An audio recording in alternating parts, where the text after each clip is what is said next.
হর হর মহাদেব, জয় শ্রী মহাকাল। তো এই মুহূর্তে আমি রয়েছি চণ্ডেশ্বর, খোর্ধা ডিস্ট্রিক্ট, উড়িষ্যা স্টেট।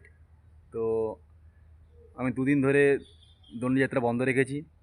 তো আজকে আমার বাড়ি থেকে বেরোনো হচ্ছে 117 দিন। আমি বেরিয়েছিলাম বাড়ি থেকে ইংরেজি 4 আগস্ট সোমবার সকাল 8টায়। তো এই মুহূর্তে রয়েছে, আমি দেখতে পাচ্ছেন, চণ্ডেশ্বর মন্দির। এটা হচ্ছে খোর্ধা ডিস্ট্রিক্ট, উড়িষ্যা স্টেট। দেখুন, খুব সুন্দর একটা বড় মন্দির এবং তার চার সাইডে দেখুন বিভিন্ন ধরনের গাছগাছালি রয়েছে। তো একটা আমি অসাধারণ সুন্দর একটা গাছের মধ্যে একটা দৃশ্য দেখতে পেলাম। দেখুন, আপনারাও লক্ষ্য দেখুন, সবাই মিলে দেখুন। খুব সুন্দর একটা আম গাছ। দেখুন, মনে হচ্ছে আমাদের মহাদেব।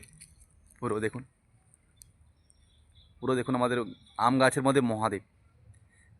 আপনারা ভালো করে লক্ষ্য করে দেখুন। সবাই মিলে একবার বলবেন, হর হর মহাদেব, জয় শ্রী মহাকাল। সবাই ভালো থাকুন, সুস্থ থাকুন এবং সর্বদা পাশাপাশি থাকুন। এবং সবাই লাইক কমেন্ট শেয়ার করবেন এবং আমাকে সবাই ভালোবাসা দেবেন, আমি যেন বাবা মহাদেবের দরবারে পৌঁছতে পারি। আর সবাই মিলে বলবেন, হর হর মহাদেব, জয় শ্রী মহাকাল।